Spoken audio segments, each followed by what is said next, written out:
Hey, Joe, what's going on, buddy? My man. How you doing? Doing all right. I couldn't find this place. I was going down an alley. I thought I was going to a massage parlor. Surprise. Good to see you. I heard you need a new look. Definitely. You're the guy to do it. You ready to do this? I'm ready. Let's go. Let's do it. All right. Thank you, man.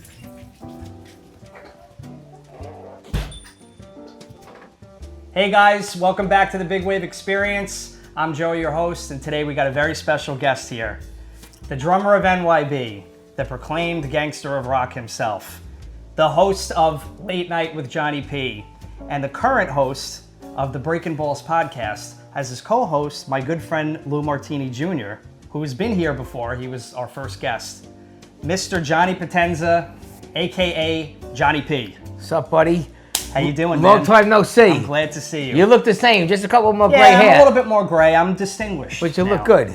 So I want to see what's going on under that hat, and I can't wait to get into it with you. But Yeah, me too. First and foremost, Sure. most importantly, let's talk about the cut. What are we doing? Now, this is the deal. The last 10 years, 15 years, I've been having the same haircut, and then I would grow my hair out. So now I've been growing the hair, but I had it almost like a Caesar, but not Caesar. It was short with a number 4, keep the sideburns, and then it'd be a flip here, but not too short, not too long. But this is what I want. I want my hair to grow so I can start combing it back like the real soprano type Yeah, of man. look. Yeah. So I guess you got like Jimmy Conway. Yeah, whatever. I got a lot of hair though. So, but whatever you're gonna do to get me started, I already started messing with it with the gel, but it's not quite there yet. You know, barbers love when the clients come in with a hat, like a real tight hat that creates this like brim around here.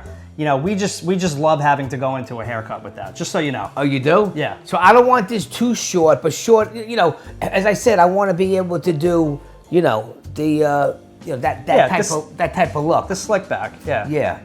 All right, so we're gonna taper this in, okay? We're probably gonna have to leave, I would say most of all the length on top. Yeah. We're gonna taper it in.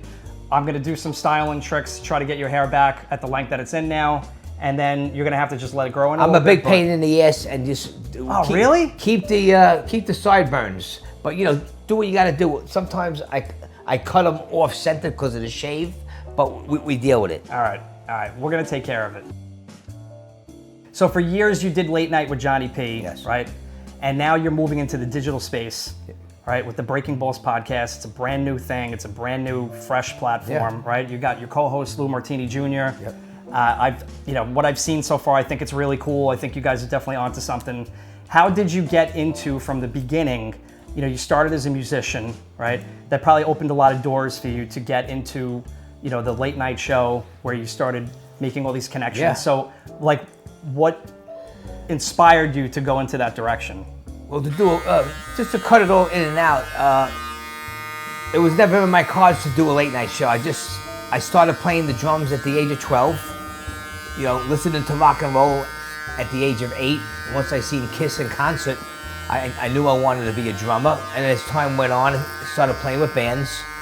And then by my early 20s, I started a band Barrage that was all original. And then that lasted 5 years. Went to NYB, all original, produced by Richie Scarlett. That was probably my best band ever. And that lasted 10 years. And we CDs and touring, had a great time. And then it had a record label, an indie label, and then by my late 30s it all came crashing down. The band broke up and my dreams went out the window. And I was already involved with public access TV. From 1997 I got involved with that to learn how to do film editing and to add my band, actually. And then one thing led to another. They wanted you to produce shows, and then I did this low budget show called The Gangsters of Rock, which is where the Gangsters of Rock name came from. And in 2008, I started the late night show. Did that for 10 seasons straight. Took some time off and due to some personal reasons. And then December 19, I started Up Late with Johnny Potenza. Then you know, we got hit with COVID, and then new owners took the place over, and then it was never the same after that. And then the last couple of years, I've been determining what I want to do with it. So then, you know, Tony Hansen came to me one day and we were talking, and I wanted to do my show with him, but he kept talking to me into doing the podcast. And It took about a year for me to actually warm up to it. to consider it. I was so ready for a change, and like now, I'm limited. I'm doing a couple more shows, and I'm retiring from public access for good. Okay. And now we're on our first season of Breaking Balls with Johnny P, and it's so far so good. It was a little tough in the beginning, getting used to it, but after so many trials and errors, I think we know what we got to do now, and we got a lot of cool shows. And by season 2, we're going to really be on fire. Now that we have a full crew, and we have Conchetta Rose with us, she's our full-time co-host with Lou Martini. She's really funny. She's excellent. And then we have Gary Pastor that comes in like every third show because he's busy with acting, and it's a great chemistry. We got a really good outfit of long-time struggling artists and musicians. Yep. And it works. There's 4 different personalities, and I feel good about it. It's a whole new crew, whole new staff. We got Frankie here, he's been great, and all of Tony's crew, the ladies there, Catherine and Mackenzie, right? And it's a whole new fresh thing for me. It's a lot less stress. I don't have people up my ass like I did at the other place, and it's just so much more less work, more concentration on what we have to do, and it's what's going on these days. I mean, the thing that concerns me is like there's millions of people doing podcasts, and it's kind of scary, but yeah, but if you find your thing and you find your niche, you gotta find your thing. Yeah, there's a million TV shows out there too, Yeah, or at least there were. It's different. You Yeah. know, once you're getting paid and you're picked up to a network or something, it's a whole different game. Right. But I seen the whole change of social media and the music business and TV, because I got a couple of years on you guys. Not you, not many, but it's a whole different world out there now. Are you liking the freedom of not having a network behind you that's constantly like looking over your shoulder and like? Well, it's more rules than looking over my shoulder. Right, like where you have complete freedom now. I mean, like you can literally do pretty much whatever you want. See, breaking balls is what I do. So I mean, it is very fitting. It's very fitting, and like with the late night show, I could throw a couple of curse bombs in there, but I got to be more like the modern day gentleman, right? And the host, right. and be a ball buster and be New York, right? Of course, but and keeping it family friendly. Yeah, you got to keep it family friendly, a little bit like Dean Martin, Frank Sinatra, right? With a couple of the old time roasters. Yeah, with a couple of F bombs in there, but you do it tastefully. You know what I mean? That's what bleeping's for, anyway. Yeah, and I like the late night theme. It's totally different than this, but I mean, if we get this show off the ground, we make a lot of money. Then we can expand and we can do the podcast. I mean, I'm loving it already. We could get a TV station with a live audience and do a bunch of things. You know? Man. I think it's a great formula. You know, you bring a very authentic personality. You always have. I had just met Lou when he was on here with me, and he's just a complete gentleman. Yeah. It was my first episode, so I was a little. I'm still kind of adjusting to a new role, and I'm like you, a drummer, where I'm now stepping out from behind the drums, and I'm using my voice. I'm in the front now, and it's not something that I was used to. It took a long time for me. I always had a co-host, even from back in the day with the Gangster Rock and Late Night with Johnny P. I had all good girl co-hosts, and then once, after a while, they burned out. I got thrown into the fire in season 6 by myself, and I was like starting over again. Me walking out doing a monologue and then being by myself. It was hard. Yeah. It took a good year for me to jump into my skin. I'm sure. But then after that, I kind of loved it. It was a lot more work. But the podcast is more free and it's less preparation. You got 2-3 people up there, you kind of share the spotlight with everybody, and everybody kind of picks up on everybody. You know? Right. So it's good. If we could get some really kick-ass reels, like the first reel that they actually put out, we got like 122,000 hits. I never got that on a reel ever. Which one was it? The one with the Italian thing. Oh, yeah. But I mean, it's all silly stuff, and it's fun. It was cool, but with the car and everything. Yeah, but everyone's making a lot of money doing this stuff. I mean, and I told Tony, I goes, as long as we have someone with cameras and they're directing us, and we come up with ideas, I'll film these things all day long. There's no reason why my crew can't do what everyone else is doing and cash in.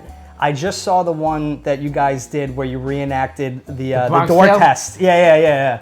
But I did that on purpose when it says go around the car. I know, and I was literally thinking, I'm like, he says to go around the back, and then I saw you walk around the front, and I'm like, all right, either he messed this up or he has something up the sleeve here. And then Conchetta took And off. then she's in the driver's seat. Yeah. I tell you That was one good. thing. What did she say when she drove off? She's like, F you, Yeah, the door yeah. test. But, you know, the hardest thing in the world to do is to find a good co-host. When I had my late night show, if they have an actress, they all want to get paid. You kind of got to get somebody that's a natural that needs a shot and that's unknown. And that's what I always had. Right. Except this one woman, Lisa Coppola. You know her maybe. She's a country singer. I've heard of her. Yes, from New Jersey. Yep. But we had like 60-something auditions through Backstage or Access that Lou had. Uh-huh. A handful of them were good. 3 of the girls that were great didn't have cars, so that was a problem. Right. So they were out. The other ones that had cars and had a good experience, they looked like they were our school teachers. You know, so that was out. Right. And no offense to them. So It's got to fit a mold. it's got you know. They have to be younger than us, but we don't want no one young. You know, Conchetta's in her late 30s, and she looks good, and she's a woman. And, you know, she's a single mom, and she's an art teacher, and she is an actress. And she, from the day one she came in there, after horror, I told her, your audition's going to be me auditioning you as a guest. Right. And then after that show, I knew she was part of it. She was the one, And it's been nothing but pleasure working with her ever since. And she brings a lot of sunshine and happiness and joy to this podcast. When the last couple of years, I've just been under a hell of a lot of stress doing the late night show. Right. And Well, that's going to be behind you soon. It seems like right now it is behind me. You're in a like a kind of a transition mode right now. Yeah. Which I think is good because it's not good to just drop out of something and No. you know, you're kind of keeping your chops fresh, right? The thing is this, the chops ain't, you know, I've been doing this so long, it's like second nature to me now. I know exactly what I have to do. There's a lot of great people at the CTV and community media television. And of course, like everything else in life, there's always going to be people that you're going to butt heads with. Right. And there's going to be people that are not artists or not talent or not musicians or actors that just don't get our lifestyle. Right. And then they try to ruin it for you. And, you know, once something is not fun anymore, no matter what it is, this, baseball, Even if there's money in it. playing cards, whatever, you got to leave. Yep. Because, you know, I started feeling my health, my chest. I was getting anxiety. I was getting heart palpitations, really. Yep. Anyone that knows me, I'm a neighborhood guy. I'm very, you know, over the cuff, let everything go over my shoulder. But it was bringing me a lot of stress for something we were putting a lot of work into. Right. And, And you're putting your soul into something, and you know when it starts to feel soulless, then what's the point? I'm getting older now. You know, your health is everything. Yep. You know, so I feel great now. I mean, listen, no one's ever going to be 100%. You could have a $10 million and be healthy and have everything. No one's ever fully happy. It's life. Right. But you know, you gotta be like at a happy medium, and you gotta be happy with yourself. Well, I think you're on the road to that. I mean, it looks like you guys are having a great time. I mean, I have fun just watching you guys have fun. Oh yeah. And you know, I aspire to have that myself too. You know, I love talking to you guys. I love the people that have come in here so far. You know, I've had Bobby Finero in here. Yeah. I had Lou Martini Jr. I had my friend Joe Cernio, who's a great Joe, actor. Joe's great. You know, so it's been really cool so far. This is the thing. Me and Louie, we know, like, you can know an actor or a musician for so many years, be their best buddy. Once you start working with them, even if you know them after so many years, it kind of turns into a little bit of a different thing, even though it's easier. But when you negotiation or you're gonna butt heads, then you kind of like butt heads different than you butt heads with someone that you don't know. Right. But at the end of the day, you're bros, and it kind of like you know, goes over your shoulder. Yeah, sometimes you have to have blowouts. Yeah, it's the only way to let the steam out. It ain't even it's all about production, different opinions, you know. But how about trimming those brows? You want me to trim the eyebrows? before we're done? Yeah, as long as you don't take them all off. Let me see the mirror first. Not till we're done. I know I'm gonna friggin' die. Nah, you're gonna be fine. I promise. Let me feel. Let me see. I haven't even touched the top. Come on, I felt a lot more hair up there when I came in I didn't even here. go up there. You know, public access television is a great place for someone to get a platform. I should have, you know, I started off there with my good friend Frank Morano, and we're gonna give him a plug. He's our South Shore councilman now, but he did Morano Vision. He was just in a senior in high school. I was in my late 20s doing the gangster rock, and you know, he was my colleague. We became friends, and then he got out of there a couple years later. He was interning for Joe Piscopo and Curtis Lewa, and I seen him rise in the radio. And then he had his own talk show for the last 10 years, the other side of midnight on 77 WABC. And now he's been running. He took Joe Borello's seat, and now he's in. But I'm gonna have lunch with him this week. And Frank's one of the guys who never changed, but always gave you a lot of props. But he got out of there. It's like getting out of your own neighborhood. Like, you know, a guy stuck in their neighborhood and never want to leave. I was stuck at at the public access station. I was just comfortable. I should have, after COVID, I just should have jetted out of there. But it is what it is. But it's a great place for people to go, get a platform. But the thing is, kids today, they're not interested in a TV station production learning. Not really. Yeah, I mean, they want to watch everything on their phone. And the ones that are more into the technical stuff on their laptop, right. You know, using everything with the Dropbox and external stuff and having their own studio in their house. They don't need a place like that unless you want to do a big show and use the studio and the lighting. And there's very few cats that do that, you know? So you've had kind of a very eclectic, you know, I don't want to spoil anything. No. So I'm only going to talk about what I've seen so far. You can say whatever you want. On public, but you've had a very eclectic guest list so far, right? A lot. You've had older guys on there, you know, like some singers from back in the day. So your show is pretty eclectic from what I've seen so far. The guests are for all different age groups. Yeah. And, you know, you've had some like singers from back in the day, and you just had Sean Kanan from Cobra Kai on there, which is going to appeal to a audience maybe like in my age and younger. And younger, yeah. I'm a huge Cobra Kai fan. I'm a huge Karate Kid fan. When I saw that, I almost flipped. I called Tony. I'm like, wow, he had Sean Kanan on there. It's Mike Barnes. That's so cool, you know? So how do you think this is going to appeal, you know, that you're having all these different age groups on there? Obviously, the younger ones are going to tune in. The older people that might be interested in the older guests, do you think they're going to tune into the podcast? Because podcasts have become, I think, a thing that is accessible to people from all different age groups. It's talk radio. Yeah. It's talk radio from back in the day. It's a podcast now. Exactly. Streaming is just tuning into your TV set from what it was back in the day. Like my mother's 80.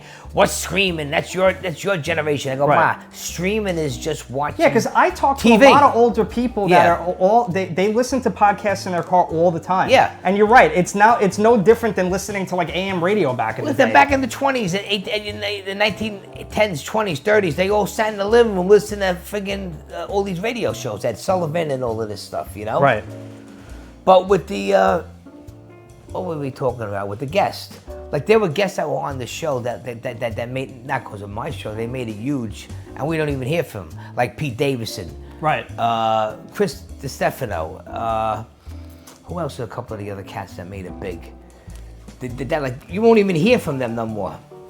Well, I mean, yeah, I mean they went to another level. I mean, but all right, even though you're not hearing from them anymore, do you find satisfaction in knowing that you helped to cultivate some of these guys' careers where they went to the next level? It ain't even about me. It was just I got them at the right time when they were nobody. But it is great for my resume. But you figure like with those people on your show with their millions of hits, that I would piggyback off that, and it doesn't work like that. For some reason, it's different than it was back in the day. Right. You know, even with the late night shows now. I mean, if you don't have no one, they don't put on no one that's not current. Right. And you know, if I have no one that's not current on a late night show, no one's gonna watch it. I was gonna say, listen, I brought my own gel because a lot of barbers don't have my gel. Here, I got something that I think you'll like. All right, so the cut is pretty much done, all right? I'm gonna get to the styling part. I'm gonna show a couple of the products that we use in here. Slick Gorilla Sea Salt Spray. It's great for hold, slicking back, okay? The trick is, we're gonna spray it in a little bit like this. Johnny wants a slick back type of thing. He's coming in, you know, from a different style. I don't want a flat. I don't want a flat head. Eventually, it'll be able to go back. But it was going forward, and we want to redirect his hair a little bit now to the other way. That's what it is. So this is going to help, okay? The only problem is when I was younger, when I put my hair back, it was dynamite. But now that I put it back, it'll look good. But then I'm gonna look more my age. But I don't give a shit no more. All right. And do I have to take a shot before I take a look at them? I don't know. You might. I have hot girls cutting my hair all the time. Well, I'm sorry to disappoint. And I'm always, no, I don't care about that. I mean, I'm always looking in the mirror and busting their chops. But since we're on the tube right now, you're in my hands, Joe. That's it. I'm gonna have a mohawk in a bald spot when I turn around. I think I've nailed it, my friend. But you're gonna tell me. But first, I'm gonna clean you up a little bit, okay? So we're gonna get a hot towel. I want your face looking fresh. You're gonna give me the old Al Capone thing or what? Come on. So you made an appearance in The Irishman, you know, and this kind of reminds me of the scene when Gary Pastore's in the barber chair and gets whacked. So he got clipped. Yeah, you know what the funny part is that, and which is really cool, you know, I never got into acting full time. I went to acting classes back in the day, but then I was in the music business half my life, and then by the time we were done, we were almost all broke again. So it's like I had to start making money. It's like, what am I gonna do? Go for another dream, and then by the time I'm 60, I'm broke. And if you don't make it, so I just anything that I got was, believe it or not, through my late night show from independent directors, and then Ellen Lewis, who's Martin Scorsese's casting director. She's the top 3 in the United States, and she did The Wolf of Wall Street and Goodfellas and a bunch of them. So they saw my show on Manhattan Cable because we do air in the 5 boroughs in California on the Spectrum, and what was Time Warner now is what's the other one that's out there? Verizon. So they saw the show with guys like Fenix Pastore on it. They liked my look. They were looking for new looks, and then they called me in for an audition. And I thought I was getting pranked because when people do, a lot of my friends used to do that. And I called, and I didn't even know who Ellen Lewis was. That's how bad I was. And then I told my friend, I go, let's get Lady Ellen Lewis. She goes, what are you, fucking crazy? She's huge, And I called, and then I got she's on the phone. I go, I'm doing a movie. It's something I think you might be interested in. I go, okay. She goes, Martin Scorsese's doing it, and my body. So I was gonna say, did you kind of like SHIT? But I just kept it cool, and I'm like, okay. And then she goes, Joe Pesci, Robert De Niro, Harvey Keitel, Al Pacino. My whole body starts turning hot, and I'm like, really? And I'm like, that sounds like a great movie. And he goes, something you'd be interested in? I go, definitely. She goes, well, could you come in for a read? I go, when do you need me there? She goes, Thursday. I go, I'm there. She sent me slides. I went in. I did an audition. I didn't do good. She goes, I want you to come back. She sent me back a week later. I was nervous. I didn't do good. And then she sat with me for about a half hour. And it was intimidating. And that was an intimidating audition. And then she goes, I want to get you in the system with this. And she gave me day player work, which is you get a name, which I was wise guy number 3. I got SAG pay, and then extra. I make great money just from doing that scene for 3 days, like a ridiculous amount of money. After taxes, it was almost $8,000 for 3 days of work after taxes. And you're like, wow, I could get used to this, right? And I remember when I went home, a month later, I got the check and I showed my fiance Michelle. I go, look at this. She goes, what are you doing? How come you're not doing this every week? I go, because it's not that easy. Right. Yeah. Were you able to apply? Everything that you've been doing up until that point into a scripted movie like that, especially a Scorsese movie? She sent me on a bunch of auditions, a bunch of them, and it was all the same Italians who were there. And I could have got my SAG card. I'm SAG eligible, but I didn't want to get into it because I wasn't going to give it my all. Right. So I'm SAG eligible, and I can still get the same audition. But if this takes off or something takes off and I got a lot of money where I can quit my day job, I'll go right into acting with this. Of course. Who wouldn't? So you ready to see it? Let's go. All right. All right, we're getting there. It's going to take a little time. All right, but it's there. It's slicked back. Give me a little more. It's tapered. It's neat. Give me a little more gel. We want more gel. Do I have any bald spots? Not at all, my friend. Not bad, right? No. Shit. Looking good? Yeah. Sounds good. I love it. Sides, everything I dig good, it. tapered? I'm on by September, forget about it. I'm going to be the next Harvey Keitel.